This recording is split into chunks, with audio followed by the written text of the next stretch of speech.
Hello dear students, welcome back to my YouTube channel. So इस video ਦੇ ਵਿੱਚ ਬੱਚੇ ਅਸੀਂ 1 ਐਂਡ 2 ਮਾਰਕਸ ਦੇ ਕੁਐਸਚਨ ਜੋ ਆ ਡਿਸਕਸ ਕਰਨ ਜਾ ਰਹੇ ਹਾਂ। ਸੋ 15th 14th ਔਰ 15th ਚੈਪਟਰ ਬੱਚੇ ਔਸੀਲੇਸ਼ਨ ਐਂਡ ਵੇਵਸ, ਜੋ ਕਿ ਤੁਹਾਡੀ ਬੁੱਕ ਦੇ ਵਿੱਚ ਬੱਚੇ 10th ਯੂਨਿਟ ਹੈ। ਸੋ 10th ਯੂਨਿਟ ਦੇ ਬੱਚੇ 2 ਯੂਨਿਟਸ ਹੈ, 2 ਚੈਪਟਰਸ ਹੈ, 14 ਐਂਡ 15। ਸੋ ਇਹਦੇ ਅਕੋਰਡਿੰਗਲੀ ਰਾਜੇ ਧਿਆਨ ਨਾਲ ਦੇਖ ਲਓ, ਜਿਹੜਾ ਔਸੀਲੇਸ਼ਨ ਆ ਇਹਦੇ ਵਿੱਚ ਤੁਹਾਡਾ 1 ਮਾਰਕਸ ਦਾ ਕੁਐਸਚਨ ਆਏਗਾ। ਜੋ ਵੇਵ ਚੈਪਟਰ ਹੈ ਉਹਦੇ ਵਿੱਚੋਂ 1 ਮਾਰਕਸ ਦਾ ਕੁਐਸਚਨ 1 ਆਏਗਾ और 2 ਮਾਰਕਸ ਦਾ ਕੁਐਸਚਨ ਜਿਹੜੇ 2 ਆਣਗੇ, ਮਤਲਬ ਔਰ ਪਾ ਕੇ ਹੋਏਗਾ। ਦੋਨਾਂ ਵਿੱਚੋਂ ਕੋਈ ਇੱਕ ਕੁਐਸਚਨ ਜਿਹੜਾ ਤੁਸੀਂ ਅਟੈਂਪਟ ਕਰਨਾ ਹੈ। ਸੋ ਦੇਖਿਆ ਜਾਵੇ ਤਾਂ 10th ਯੂਨਿਟ ਦੇ ਵਿੱਚੋਂ ਯੂਨਿਟ 10th ਦੇ ਅੰਦਰੋਂ ਬੱਚੇ 2 ਮਾਰਕਸ ਆਣਗੇ, 2 ਕੁਐਸਚਨਸ ਆਣਗੇ ਤੁਹਾਡੇ 1 ਮਾਰਕਸ ਦੇ, ਔਰ ਇੱਕ ਕੁਐਸਚਨ ਆਏਗਾ ਤੁਹਾਡਾ 2 ਮਾਰਕਸ ਦਾ। ਮਤਲਬ ਟੋਟਲ 4 ਮਾਰਕਸ ਦੇ ਬੱਚੇ 1 ਮਾਰਕਸ ਦੇ ਕੁਐਸਚਨ ਜਿਹੜੇ ਤੁਹਾਡੇ ਐਗਜ਼ਾਮ ਦੇ ਅੰਦਰ ਆਣਗੇ। ਸੋ ਬੱਚੇ ਆਪਾਂ ਦੇਖ ਲੈਂਦੇ ਹਾਂ ਕਿੱਦਾਂ ਦੇ ਕੁਐਸਚਨ ਜਿਹੜੇ ਆ ਤੁਹਾਡੇ ਐਗਜ਼ਾਮ ਦੇ ਅੰਦਰ ਆ ਸਕਦੇ ਆ। ਸਭ ਤੋਂ ਪਹਿਲਾਂ ਬੱਚੇ ਚੈਪਟਰ ਨੰਬਰ ਅਸੀਂ 14 ਦੇਖਦੇ ਹਾਂ, ਔਸੀਲੇਸ਼ਨ। ਸੋ ਬੱਚੇ ਔਸੀਲੇਸ਼ਨ ਦੇ ਕੁਐਸਚਨਸ ਤੁਸੀਂ ਦੇਖ ਸਕਦੇ ਆ। What is periodic motion, what is oscillatory motion. So ਬੱਚੇ ਇਹਨਾਂ ਨੇ ਆਰਟੀਕਲ ਨੰਬਰ ਗਿਵਨ ਹੈ, ਅਦਰਵਾਈਜ਼ ਤੁਸੀਂ ਆਲਰੇਡੀ ਜਿਹੜਾ ਆ ਮੈਨੂੰ ਪਹਿਲਾਂ ਤੋਂ ਫੋਲੋ ਕਰ ਰਹੇ ਹਾਂ ਤਾਂ ਬੱਚੇ ਅਸੀਂ ਪੀਰੀਓਡਿਕ ਮੋਸ਼ਨ, ਔਸੀਲੇਟਰੀ ਮੋਸ਼ਨ ਦੀ ਜੋ ਡੈਫੀਨੇਸ਼ਨ ਆ ਵਿਦ ਐਗਜ਼ਾਮਪਲ ਜਿਹੜੇ ਆ ਕਰ ਚੁੱਕੇ ਹਾਂ। ਦੈਨ ਪੁੱਛਿਆ are all periodic motion oscillatory in nature. ਨਹੀਂ, ਔਸੀਲੇਟਰੀ ਮੋਸ਼ਨ ਬੱਚੇ ਪੀਰੀਓਡਿਕ ਹੋ ਸਕਦੇ, ਪਰ ਸਾਰੇ ਦੇ ਸਾਰੇ ਪੀਰੀਓਡਿਕ ਮੋਸ਼ਨ ਜਿਹੜੇ ਆ ਔਸੀਲੇਟਰੀ ਨਹੀਂ ਹੋ ਸਕਦੇ। What do you mean by simple harmonic motion, important question ਹੈ। what is the displacement of a particle executing simple harmonic motion। so simple harmonic motion ਦੇ ਅੰਦਰ ਬੱਚੇ ਅਸੀਂ ਛੋਟੀ ਛੋਟੀ ਡੈਫੀਨੇਸ਼ਨਸ ਰੀਡ ਆਊਟ ਕੀਤੀਆਂ, velocity, displacement, amplitude। ਸੋ ਉਹਨਾਂ ਦੀ ਕੱਲੇ ਕੱਲੇ ਦੀ ਜਿਹੜੀ ਆ ਡੈਫੀਨੇਸ਼ਨ ਪੁੱਛੀ ਜਾ ਸਕਦੀ ਆ। ਨੈਕਸਟ ਅਸੀਂ ਸਿੰਪਲ ਹਾਰਮੋਨਿਕ ਦਾ ਬੱਚੇ ਹਲਕਾ ਜਿਹਾ ਕਹਿ ਲਓ ਡੈਰੀਵੇਸ਼ਨ ਕੀਤੀ ਸੀ, that are the 2 basic characteristics of a simple harmonic motion of a particle।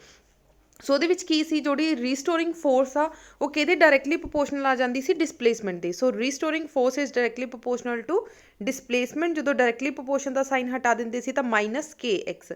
ਸੋ ਆ ਬੱਚੇ ਤੁਹਾਡੀ ਟਰਮ ਆ ਜਾਂਦੀ ਸੀ। ਸੋ ਤੁਸੀਂ ਕੁਐਸਚਨ ਜਿਹੜਾ ਲਰਨ ਕਰ ਸਕਦੇ ਆ, at what position the velocity of a particle executing simple harmonic motion is a maximum. ਬੱਚੇ ਸਭ ਤੋਂ ਜ਼ਿਆਦਾ ਮੈਕਸੀਮਮ ਵੈਲੋਸਿਟੀ ਕਿੱਥੇ ਹੁੰਦੀ ਆ, ਮੀਨ ਪੋਜੀਸ਼ਨ 'ਤੇ। ਜਿੱਦਾਂ ਤੁਹਾਡਾ ਪੈਂਡੂਲਮ ਆ ਇੱਥੇ ਫਿਕਸ ਕੀਤਾ ਗਿਆ ਆ ਇਸ ਤਰੀਕੇ ਦੇ ਨਾਲ। ਆ ਅਗਰ ਬੋਬ ਆ ਤਾਂ ਇੱਥੇ ਜਿਹੜੀ ਆ ਮੈਕਸੀਮਮ ਵੈਲੋਸਿਟੀ ਕੀ ਹੋਏਗੀ, ਮੈਕਸੀਮਮ। ਜਦੋਂ ਇਹ ਆਪਣੀ ਐਕਸਟ੍ਰੀਮ ਪੋਜੀਸ਼ਨ ਹੋਏਗਾ ਇੱਥੇ ਵੈਲੋਸਿਟੀ ਕੀ ਹੁੰਦੀ ਆ, ਮਿਨੀਮਮ। ਉਹਨਾਂ ਨੇ ਕਿਹਾ ਕਿ ਮੈਕਸੀਮਮ ਵੈਲੋਸਿਟੀ ਕਿੱਥੇ ਹੋਏਗੀ, ਮੈਕਸੀਮਮ ਹੁੰਦੀ ਆ ਮੀਨ ਪੋਜੀਸ਼ਨ 'ਤੇ, ਸੈਂਟਰ ਪੋਜੀਸ਼ਨ 'ਤੇ। ਠੀਕ ਹੈ ਜੀ। ਨੈਕਸਟ ਆ ਜਾਓ, what is the conditions to be satisfied by the mathematical relation between time and displacement. So ਕੁਛ ਇੱਦਾਂ ਦੀਆਂ ਟਰਮਸ ਆ ਰਾਜੀ ਜਿਹੜੀਆਂ ਤੁਹਾਨੂੰ 1 ਐਂਡ 2 ਮਾਰਕਸ ਦੇ ਕੁਐਸਚਨਸ ਦੇ ਵਿੱਚ ਮਿਲੇਗਾ, ਔਰ ਇਹ ਕੁਐਸਚਨ CBSE ਬੋਰਡ ਦਾ ਆ। ਪੰਜਾਬ ਬੋਰਡ ਦੇ ਵਿੱਚ ਇਹ ਕੁਐਸਚਨ ਆਉਣ ਦੇ ਚਾਂਸਿਸ ਘੱਟ ਹੈ ਰਾਜੀ, ਸੈਂਟਰ ਬੋਰਡ ਦਾ ਜਿਹੜਾ ਆ ਕੁਐਸਚਨ ਜ਼ਿਆਦਾ ਇੰਪੋਰਟੈਂਟ ਆ।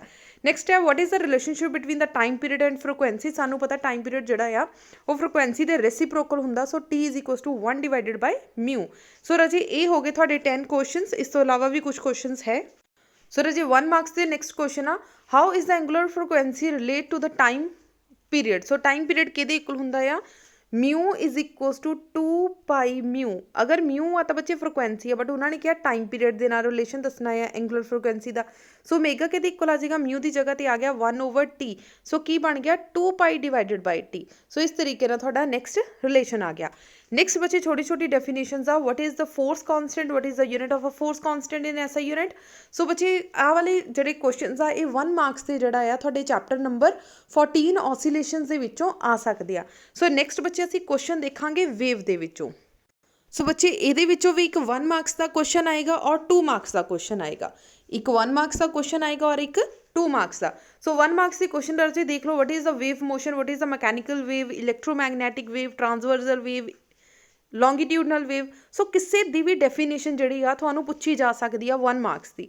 ਨੈਕਸਟ ਆ, what is the speed of electromagnetic wave in a vacuum. ਬੱਚੇ ਸਟੈਂਡਰਡ ਵੈਲਿਊ ਆ, ਆਈ ਥਿੰਕ ਤੁਸੀਂ 7th 8th ਦੇ ਵਿੱਚੋਂ ਪੜ੍ਹਦੇ ਆ ਰਹੇ ਆ ਕਿ ਵੈਲਿਊ ਆਫ C ਜਾਂ ਸਪੀਡ ਆਫ ਲਾਈਟ ਕਿੰਨੀ ਹੁੰਦੀ ਆ, 3 × 10⁻8 ਮੀਟਰ ਪਰ ਸੈਕਿੰਡ। ਠੀਕ ਹੈ ਜੀ। ਸੋ ਇਹ ਸਟੈਂਡਰਡ ਵੈਲਿਊ ਆ, ਇੰਪੋਰਟੈਂਟ ਕੁਐਸਚਨ ਆ। Then give 1 example of a transversal wave and a longitudinal. ਬੱਚੇ ਇਸੇ ਤਰੀਕੇ ਨਾਲ ਕੋਈ ਵੀ example propagation wave, transversal wave, longitudinal wave, ਕੋਈ ਵੀ ਜਿਹੜੀ ਵੇਵ ਦੀ ਹੈ ਤੁਹਾਨੂੰ ਰਿਲੇਸ਼ਨ ਤੇ ਐਗਜ਼ਾਮਪਲ ਪੁੱਛੀ ਜਾ ਸਕਦੀ ਹੈ। ਨੈਕਸਟ ਆ, what is the relationship between the wavelength and a velocity. So ਬੱਚੇ ਵੈਲੋਸਿਟੀ ਔਰ ਵੇਵਲੈਂਥ ਦਾ ਕੀ ਜਿਹੜਾ ਰਿਲੇਸ਼ਨ ਹੈ, V = μ ਲੈਮਡਾ। V ਮਤਲਬ ਵੈਲੋਸਿਟੀ, μ ਮਤਲਬ ਫ੍ਰੀਕੁਐਂਸੀ, ਲੈਮਡਾ ਮਤਲਬ ਵੇਵਲੈਂਥ। ठीक है जी। सो राजे सारे ਜਿਹੜੇ ਆ 1 ਮਾਰਕਸ ਦੇ ਕੁਐਸਚਨਸ ਹੈ। ਨੈਕਸਟ 1 ਮਾਰਕਸ ਦੇ ਕੁਐਸਚਨ ਤੁਸੀਂ ਦੇਖ ਸਕਦੇ ਆ, what is the phase difference between the two nearest crust.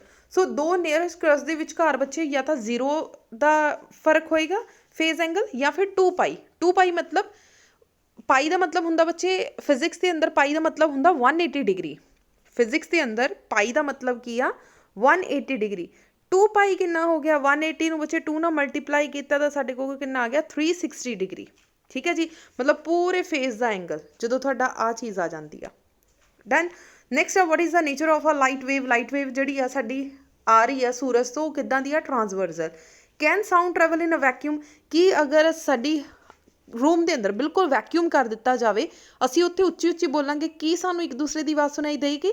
ਬਿਲਕੁਲ ਸੁਣਾਈ ਨਹੀਂ ਦੇਗੀ, ਕਿਉਂਕਿ ਆਵਾਜ਼ ਜਿਹੜੀ ਆ ਬੱਚੇ ਇਹਨੂੰ ਟਰੈਵਲ ਕਰਨ ਦੇ ਲਈ ਜਿਹੜਾ ਆ ਮੀਡੀਅਮ ਦੀ ਜ਼ਰੂਰਤ ਹੁੰਦੀ ਆ। ਸੋ ਏਅਰ ਇੱਕ ਮੀਡੀਅਮ ਆ ਜਿਹਦੀ ਵਜ੍ਹਾ ਨਾਲ ਆਵਾਜ਼ ਸੁਣਾਈ ਦਿੰਦੀ ਆ।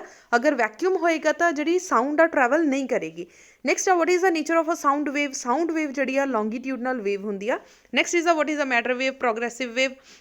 ਸੋ ਅਸੀਂ ਡੈਫੀਨੇਸ਼ਨਸ ਦੀ ਆ ਜਾਂ SI ਯੂਨਿਟਸ ਜਿਹੜੇ ਆ ਉਹ ਪੁੱਛੇ ਜਾ ਸਕਦੇ। ਹੁਣ ਇਹਦੇ ਵਿੱਚੋਂ ਰਾਜੇ 2 ਮਾਰਕਸ ਦਾ ਕੁਐਸਚਨ ਵੀ ਤੁਹਾਡੇ ਐਗਜ਼ਾਮ ਦੇ ਵਿੱਚ ਆਏਗਾ। ਸੋ 2 ਕੁਐਸਚਨਸ ਆਉਣਗੇ, ਦੋਨਾਂ ਵਿੱਚੋਂ ਕੋਈ ਇੱਕ ਕਰਨਾ। ਨੈਕਸਟ ਆ, distinguish between the sound and a light wave. ਬੱਚੇ sound wave and light wave ਆ ਸਕਦਾ, transversal and transversal wave, progressive wave. So ਇਹ ਜਿਹੜੀਆਂ ਆਪਾਂ ਡਿਫਰੈਂਸ ਕੀਤੇ ਸੀ ਨਾ, ਉਹ ਜਿਹੜੇ ਡਿਫਰੈਂਸ ਆ ਸਕਦੇ ਆ। What are the characteristics of a wave motion. Wave motion ਕੀ ਹੁੰਦੀ ਆ ਬੱਚੇ? 3rd ਕੁਐਸਚਨ ਜਿਹੜਾ ਮੈਂ ਹੁਣੇ ਦੱਸ ਕੇ ਹਟੀ ਆ, ਟਰਾਂਸਵਰਸਲ ਐਂਡ ਲੌਂਗੀਟਿਊਡਨਲ ਵੇਵ ਦੇ ਵਿਚਕਾਰ ਜਿਹੜਾ ਡਿਫਰੈਂਸ ਆ ਸਕਦਾ। This is the most important question. Distinguish between longitudinal and transversal, ਬੱਚੇ ਇੰਪੋਰਟੈਂਟ ਕੁਐਸਚਨ ਹੈ। ਸਿਮਿਲਰਲੀ ਪ੍ਰੋਗਰੈਸਿਵ ਵੇਵ ਵਾਲਾ ਜਿਹੜਾ ਅਸੀਂ ਆਰਟੀਕਲ ਕੀਤਾ ਸੀਗਾ ਉਹ ਵੀ ਮੋਸਟ ਇੰਪੋਰਟੈਂਟ ਹੈ। ਨੈਕਸਟ ਆ, can mechanical travels transversal wave be produced in air. ਕੀ ਹਵਾ ਦੇ ਵਿੱਚ ਮਕੈਨੀਕਲ ਟਰਾਂਸਵਰਸਲ ਵੇਵ ਪ੍ਰੋਡਿਊਸ ਹੋ ਸਕਦੀਆਂ? ਸੋ ਨਹੀਂ ਹੋ ਸਕਦੀਆਂ, ਕਿਉਂਕਿ ਉਹਨੂੰ ਕਿਸੇ ਮੀਡੀਅਮ ਦੀ ਜ਼ਰੂਰਤ ਹੈ। So which has elasticity of shape and air has no elasticity of shape. So air ਦੀ ਬੱਚੇ ਇਲਾਸਟਿਸਿਟੀ ਆਫ ਸ਼ੇਪ ਨਹੀਂ ਹੁੰਦੀ, ਇਸ ਕਰਕੇ ਟਰਾਂਸਵਰਸਲ ਵੇਵ ਜਿਹੜੀਆਂ ਪ੍ਰੋਡਿਊਸ ਨਹੀਂ ਹੋ ਸਕਦੀਆਂ। ਨੈਕਸਟ ਆ, sound is produced by a vibrating body. Can all vibrating body produce sound. ਕਹਿੰਦੇ ਜਿਹੜੀ ਸਾਊਂਡ ਆ ਉਹ ਵਾਈਬਰੇਟਿੰਗ ਬੋਡੀ ਆ। ਲਾਈਕ ਅਗਰ ਸਾਊਂਡ ਮੂਵ ਕਰਦੀ ਹੈ ਤਾਂ ਉਹ ਟਰੈਵਲ ਕਰਦੀ ਇਸ ਤਰੀਕੇ ਨਾਲ ਜਾਂਦੀ ਹੈ, ਨਾ ਕਿ ਸਟ੍ਰੇਟ ਲਾਈਨ ਦੇ ਵਿੱਚ। ਇਹਦਾ ਮਤਲਬ ਵਾਈਬਰੇਟ ਕਰਦੀ ਹੋਈ ਜਾ ਰਹੀ ਆ। ਕਹਿੰਦੇ ਕਿ ਸਾਰੀਆਂ ਜਿਹੜੀਆਂ ਸਾਊਂਡ ਹੁੰਦੀਆਂ ਉਹ ਵਾਈਬਰੇਟ ਕਰਦੀਆਂ। Sound means the wave whose frequency lies between 20 hertz to 20,000 hertz. ਬੱਚੇ ਬਹੁਤ ਵਾਰੀ ਮੇ ਵੀ ਤੁਸੀਂ ਸੁਣਿਆ ਹੋਏਗਾ, ਵੈਸੇ ਤਾਂ ਇਹ ਸੁਪਰਸਟੀਸ਼ੀਅਸ ਆਪਾਂ ਕਹਿ ਸਕਦੇ ਹਾਂ ਕਿ ਵਹਿਮ ਭਰਮ ਹੀ ਆ। ਕਈ ਵਾਰੀ ਆਪਾਂ ਸੁਣਿਆ ਆ ਆਪਣੇ ਆਲੇ ਦੁਆਲੇ ਤੋਂ ਕਿ ਅਗਰ ਤੁਹਾਡੇ ਆਲੇ ਦੁਆਲੇ ਕੋਈ ਬਿੱਲੀ ਰੋਣ ਲੱਗ ਜਾਂਦੀ ਹੈ, ਕੋਈ ਕੁੱਤਾ ਰੋਣ ਲੱਗ ਜਾਂਦਾ, ਅਸੀਂ ਕਹਿੰਦੇ ਹਾਂ ਕਿ ਇਹਨੂੰ ਜਿਹੜੇ ਆ ਉਹ ਕਾਲੀਆਂ ਜਾਦੂ ਉਹ ਦਿਖਾਈ ਦਿੰਦੀਆਂ ਆ, ਜਾਂ ਫਿਰ ਇਹਨਾਂ ਨੂੰ ਜਮਦੂਤ ਦਿਖਾਈ ਦਿੰਦੇ ਆ। ਮੇ ਵੀ ਤੁਸੀਂ ਕਦੇ ਸੁਣਿਆ ਹੋਏਗਾ।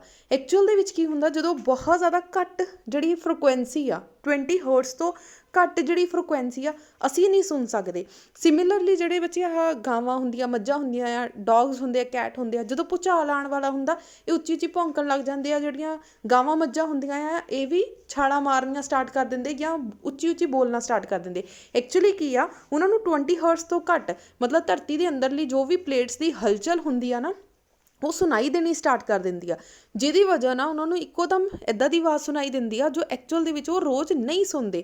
ਇਸ ਕਰਕੇ ਉਹ ਕੀ ਹੁੰਦੇ ਆ, ਉਹਨਾਂ ਨੂੰ ਕਹਿ ਲਓ ਕਿ ਘਬਰਾਹਟ ਹੋਣੀ ਸਟਾਰਟ ਹੋ ਜਾਂਦੀ ਆ। ਪਤਾ ਉਹਨਾਂ ਨੂੰ ਵੀ ਨਹੀਂ ਲੱਗਦਾ ਕਿ ਹੋ ਕੀ ਰਿਹਾ ਆ। ਸੋ ਉਹਨਾਂ ਦੇ ਵਿੱਚ ਹਲਚਲ ਸ਼ੁਰੂ ਹੋ ਜਾਂਦੀ ਆ ਤਾਂ ਉੱਚੀ ਉੱਚੀ ਕਹਿ ਲਓ ਘਬਰਾਹਟ ਦੇ ਵਿੱਚ ਬੋਲਣਾ ਸਟਾਰਟ ਕਰ ਦਿੰਦੇ ਆ। ਸੋ ਜਿਹਦੇ ਨਾਲ ਅਸੀਂ ਦੇਖਦੇ ਹਾਂ ਵੀ ਪਤਾ ਨਹੀਂ ਸਾਰੇ ਜਾਨਵਰ ਕਿਉਂ ਬੋਲ ਰਹੇ ਆ, ਕੀ ਇਹਨਾਂ ਨੂੰ ਹੋ ਰਿਹਾ। ਐਕਚੁਅਲੀ ਹੁੰਦਾ ਕੀ ਆ, ਉਹਨਾਂ ਨੂੰ ਸਾਊਂਡ ਜਿਹੜੀ ਆ ਉਹ ਸੁਣਾਈ ਦੇਣੀ ਸ਼ੁਰੂ ਹੋ ਜਾਂਦੀ ਆ 20 ਹਰਟਜ਼ ਤੋਂ ਘੱਟ ਜਾਂ 20,000 ਹਰਟਜ਼ ਤੋਂ ਜ਼ਿਆਦਾ। ਸੋ ਇੰਨੀ ਚੀਜ਼ ਹੋ ਗਈ ਬੱਚੇ। ਹਿਊਮਨ ਜਿਹੜੇ ਏਅਰਸ ਆ 20 ਹਰਟਜ਼ ਤੋਂ ਘੱਟ ਨਹੀਂ ਸੁਣ ਸਕਦੇ, 20,000 ਹਰਟਜ਼ ਤੋਂ ਜ਼ਿਆਦਾ ਨਹੀਂ ਸੁਣ ਸਕਦੇ। ਸਾਡੇ ਕੰਨ ਦੇ ਪਰਦੇ ਫਟ ਜਾਣਗੇ 20,000 ਹਰਟਜ਼ ਤੋਂ ਬਾਅਦ। ਕਲੀਅਰ ਹੋ ਗਿਆ। So only those vibrating bodies produce sound which vibrate with a frequency of 20 to 20,000 hertz. Next ਆ ਜਾਓ, ਬਾਕੀ ਬੱਚੇ ਜੋ ਵੀ ਤੁਹਾਨੂੰ ਆਹ ਡੌਗਸ ਵਾਲੀ ਐਗਜ਼ਾਮਪਲ ਦਿੱਤੀ ਜਸਟ ਐਕਸਟਰਾ ਨੌਲੇਜ ਆ, ਸੋ ਇਹਨੂੰ ਐਕਸਟਰਾ ਤੱਕ ਹੀ ਰੱਖਿਓ। ਸੋ ਇਹਦੇ ਵਿੱਚ ਤਾਂ ਸਿੰਪਲ ਇੰਨਾ ਪੁੱਛਿਆ ਗਿਆ ਸੀ ਕਿ ਸਾਊਂਡ ਪ੍ਰੋਡਿਊਸ ਕੀਤੀ ਜਾ ਸਕਦੀ ਵਾਈਬਰੇਟਿੰਗ ਬੋਡੀ ਦੁਆਰਾ।